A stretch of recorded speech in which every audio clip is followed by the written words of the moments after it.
right. Thank you. Thank you so much.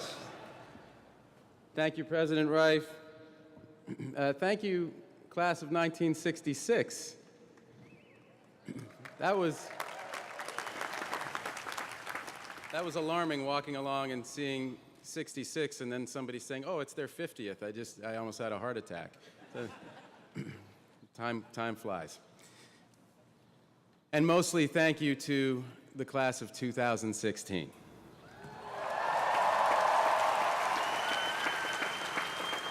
It is such an honor to be part of your day. It's an honor to be here with you, with your friends, your professors, and your parents. But let's be honest, this is an honor I didn't really earn. I'm just going to put that out there. I mean, I've seen the list of previous commencement speakers, Nobel Prize winners, the UN Secretary General, President of the World Bank, President of the United States. And who did you get? The guy who did the voice for a cartoon horse. If you're wondering which cartoon horse, that's Spirit, Stallion of the Cimarron, a movie some of you might have grown up watching. It's definitely one of my best performances as a cartoon horse. Well, look, I don't even have a college degree. As you might have heard, I went to Harvard. I just didn't graduate from Harvard. I got pretty close, but I started to get movie roles, and I didn't finish all my courses. But I put on a cap and gown, and I walked with my class. My mom and dad and brother were there and everything. I just never got an actual degree. You could say I kind of fake graduated. So you can imagine how excited I was when President Rife called to invite me to speak at the MIT commencement. And then you can imagine how sorry I was to learn that the MIT commencement speaker does not get to go home with a degree. So yes, for the second time in my life, I am fake graduating from a college in my hometown. And my mom and my dad and my brother are here again. And this time I brought my wife and my 4 kids. So welcome, kids, to your dad's second fake graduation. You must be so proud. So as I said, my mom is here. She's a professor, so she knows the value of an MIT degree. She also knows that I couldn't have gotten in here. I mean, Harvard, you know, barely. Or a safety school like Yale. Look, I'm not running for any kind of office. I can say pretty much whatever I want up here. No, I couldn't have gotten in here, but I did grow up here. I grew up in the neighborhood, in the shadow of this imposing place. My brother Kyle and I and my friend Ben Affleck, brilliant guy, good guy, never really amounted to much. We all grew up right here in Central Square, children of this sometimes rocky marriage between this city and its great institutions. To us, MIT was kind of like the man, this big, impressive, impersonal force. At least that was our provincial, knee-jerk teenage reaction, anyway. And then Ben and I shot a movie here. And one of the scenes in Good Will Hunting was based on something that actually happened to my brother, Kyle. He was visiting a physicist that we knew at MIT, and he was walking down the infinite corridor. He saw those blackboards that line the halls. And so my brother, who's an artist, picked up some chalk and wrote an incredibly elaborate, totally fake version of an equation. And it was so cool and completely insane that no one erased it for months. This is a true story. Anyway, Kyle came back and he said, you guys, listen to this. They've got blackboards running down the hall because these kids are so smart. They just need to, you know, drop everything and solve problems. And it was then we knew for sure we could never have gotten in. But like I said, we later made a movie here which did not go unnoticed on campus. In fact, I'd like to read you some actual lines, some selected passages from the review of Good Will Hunting in the MIT school paper. If you haven't seen it, Will was me and Sean is played by the late Robin Williams, a man I miss a hell of a lot. So I'm quoting here. Good Will Hunting is very entertaining, but then again, any movie partially set at MIT has to be. There's more. In the end, the reviewer writes, the actual character development flies out the window. Will and Sean talk, bond, solve each other's problems, and then cry and hug each other. After said crying and hugging, the movie ends. Such feel-good pretentiousness is definitely not my mug of eggnog. Well, that kind of hurts. But don't worry, I know now better than to cry at MIT. But look, I'm happy to be here anyway. I might still be a knee-jerk teenager in key respects, but I know an amazing school when I see it. We're lucky to have MIT in Boston, and we're lucky it draws the people that it does, people like you from around the world. I mean, you're working on some crazy stuff in these buildings, stuff that would freak me out if I actually understood it. Theories, models, paradigm shifts. I'm going to tell you about one that's been on my mind. Simulation theory. Most of you probably heard of this. Maybe you even took a class with Max Tegmark. But for the uninitiated, there's a philosopher named Nick Bostrom at Oxford, and he's postulated if there's a truly advanced form of intelligence out there in the universe, it's probably advanced enough to run simulations of entire worlds, maybe trillions of them, maybe even our own. So the basic idea, as I understand it, is that we could be living in a massive simulation run by a far smarter civilization, like a giant computer game, and we don't even know it. And here's the thing, a lot of physicists, a lot of cosmologists, they won't rule it out. I just watched a discussion online a few weeks back. It was moderated by Neil deGrasse Tyson of the Hayden Planetarium, and by and large, the panel couldn't and wouldn't give a definitive answer. Tyson himself put the odds at 50-50. Now, I'm not sure how scientific that was, but it had numbers in it, so I was impressed. But it got me to thinking, what if this, all of this, is a simulation? I mean, it's a crazy idea, but what if it is? And if there are multiple simulations, how come we have to be in the one where Donald Trump becomes the Republican nominee for president?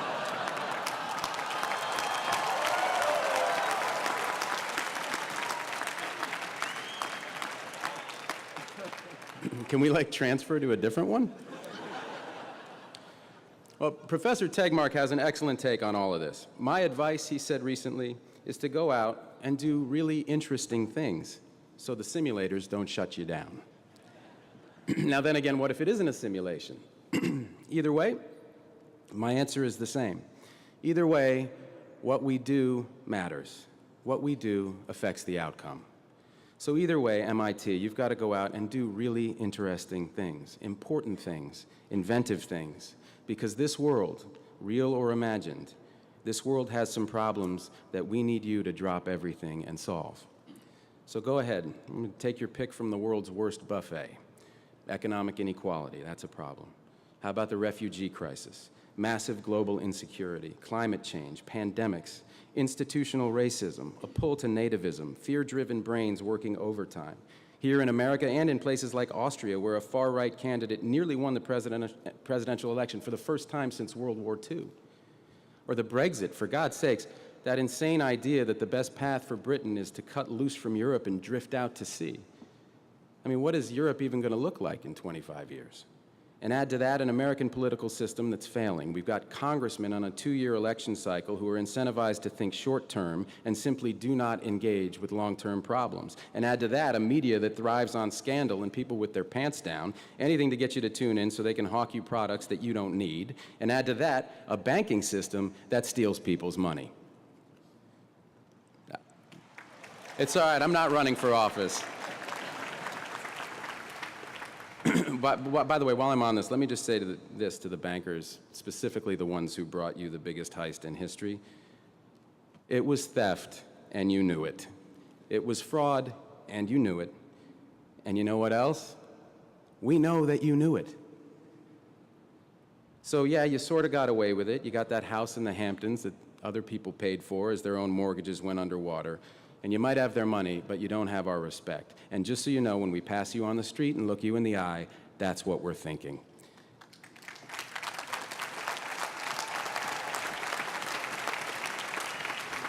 And I don't know if justice is coming for you in this life or the next, but if justice does come for you in this life, her name will be Elizabeth Warren. All right, so before my little banking digression, I rattled off a bunch of big problems, and a natural response is to tune out and turn away. But before you step out into our big, troubled world, I want to pass along a piece of advice that Bill Clinton offered me a little over a decade ago. Actually, when he said it, it felt less like advice and more like a direct order. What he said was, turn toward the problems you see.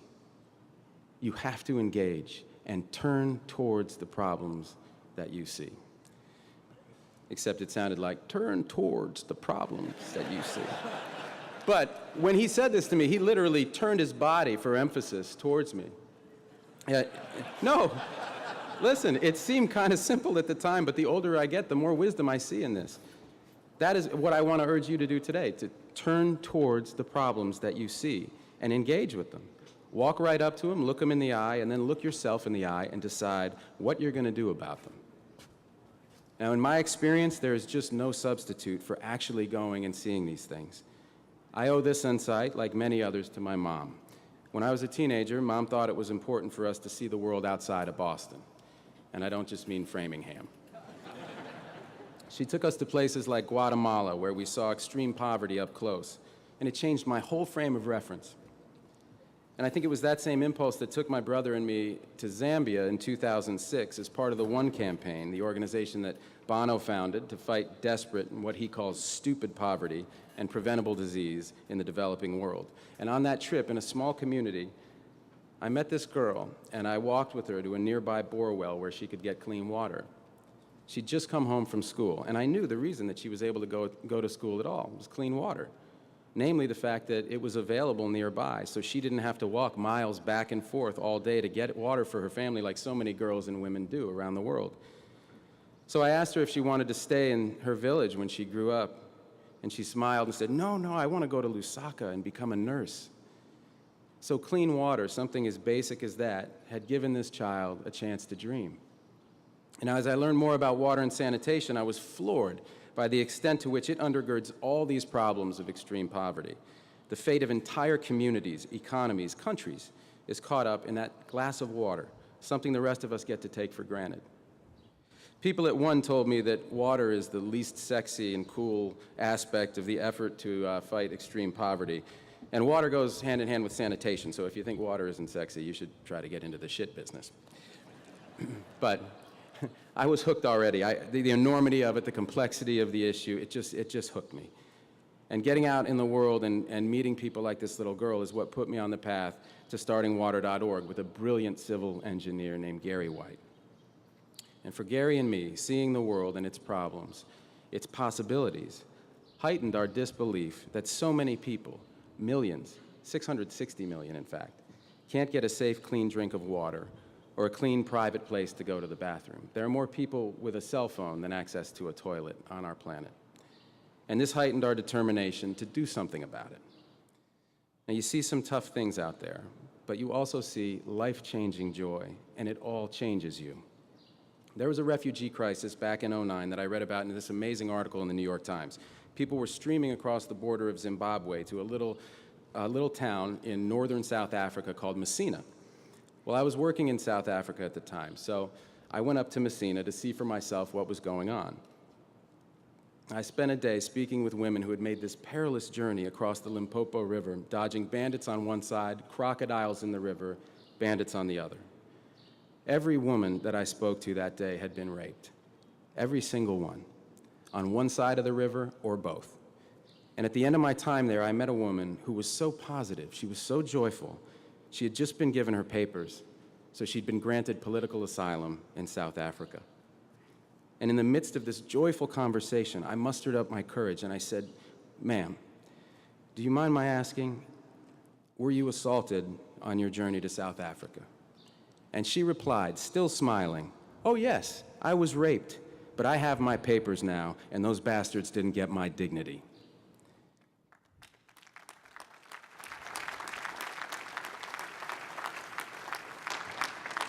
Human beings will take your breath away. They will teach you so much, but you have to engage.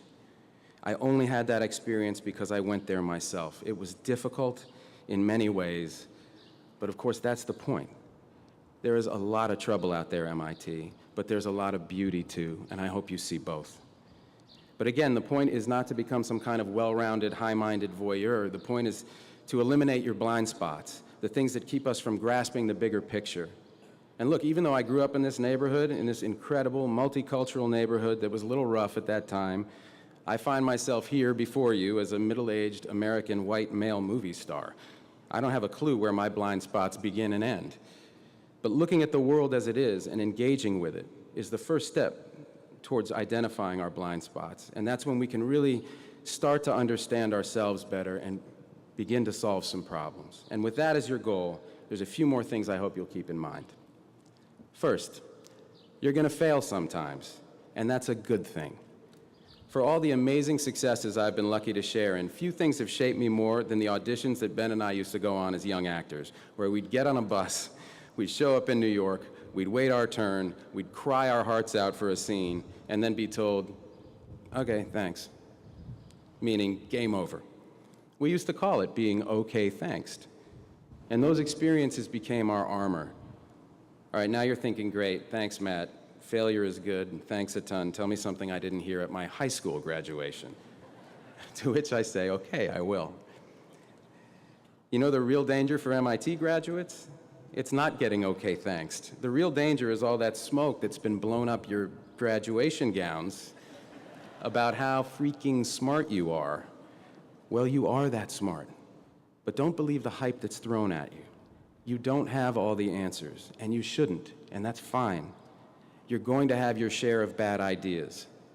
For me, one was playing a character named Edgar Pudwacker. I wish I could tell you I'm making that up. But as the great philosopher Benjamin Affleck once said, judge me by how good my good ideas are, not how bad my bad ideas are. You've got to suit up in your armor. You've got to get ready to sound like a total fool. Not having an answer isn't embarrassing. It's an opportunity. Don't be afraid to ask questions. I know so much less the second time I'm fake graduating than the first time. The second thing I want to leave you with is you got to keep listening. The world wants to hear your ideas, good and bad, but today is not the day you switch from receive to transmit. Once you do that, your education is over, and your education should never be over. Even outside of your work, there are always ways to keep challenging yourself. Listen to online lectures. I just retook a philosophy course that I took at Harvard when I was 19. You go to MIT OpenCourseWare, go to waitbutwhy.com, go to TED.com. I'm told there's even a Trump University. I have no earthly idea what they teach there. But whatever you do, just keep listening, even to people you don't agree with at all. I love what President Obama said at Howard University's commencement last month. He said, democracy requires compromise even when you are 100% right. I heard that and thought, here is a man who has been happily married for a long time. Not that the First Lady has ever been wrong about anything. Just like my wife, never wrong. Not even when she decided last month that in a family with 4 kids, what was missing in our lives was a 3rd rescue dog. That was an outstanding decision, honey, and I love you.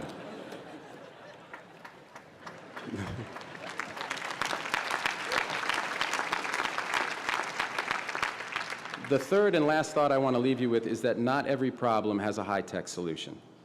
Now, if anybody has the right to think we can pretty much tech support the world's problems into submission, it's you.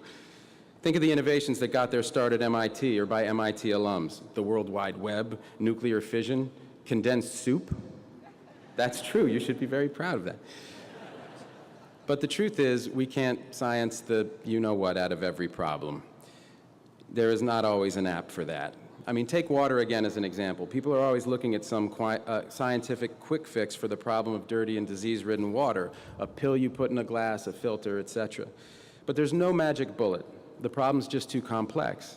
Yes, there is definitely, absolutely a role for science. There's incredible advances being made in clean water technology. Companies and universities are getting in on the game, and I'm glad to know that professors like Susan Murcott at D-Lab are focusing on water and sanitation. But as I'm sure she'd agree, science alone can't solve this problem. We need to be just as innovative in public policy, just as innovative in our financial models. And that's the idea behind an approach we have at water.org called Water Credit. It's based on Gary's insight that poor people were already paying for their water, and they, no less than the rest of us, want to participate in their own solutions. So Water Credit helps connect the poor with microfinance organizations, which enables them to build water connections and toilets in their homes and communities. And this approach is really working, helping 4 million people so far, and it's only the start. Our loans are paying back at 99% and above, which is a hell of a better deal than those bankers I was talking about earlier gave anybody. And I agree, it is still not sexy, but it is without a doubt the coolest thing I have ever been a part of.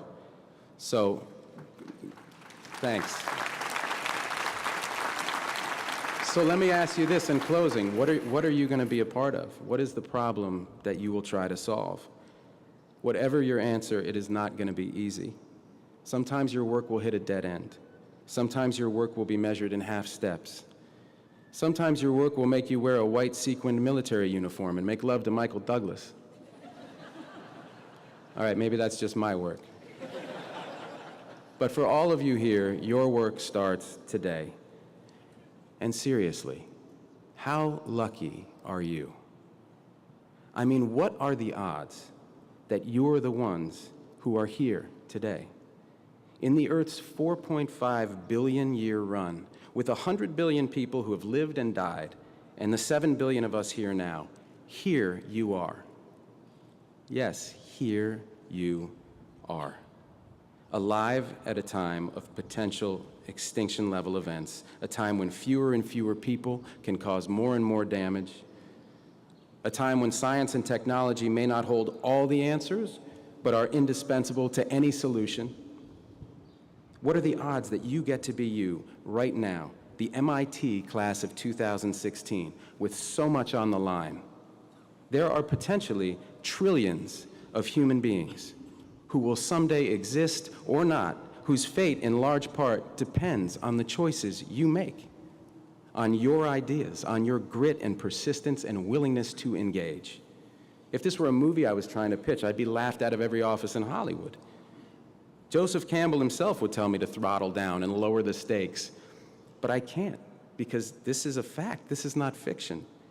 This improbable thing is actually happening. There is more at stake today than in any story ever told. And how lucky you are that you're here and you're you. And how lucky we are that you're here and you're you. So I hope you'll turn toward the problem of your choosing.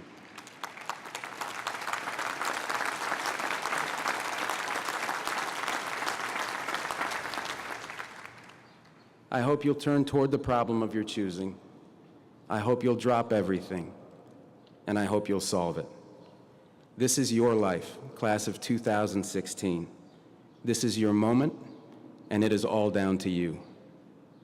Ready, player one, your game begins now. Thank you. Congratulations.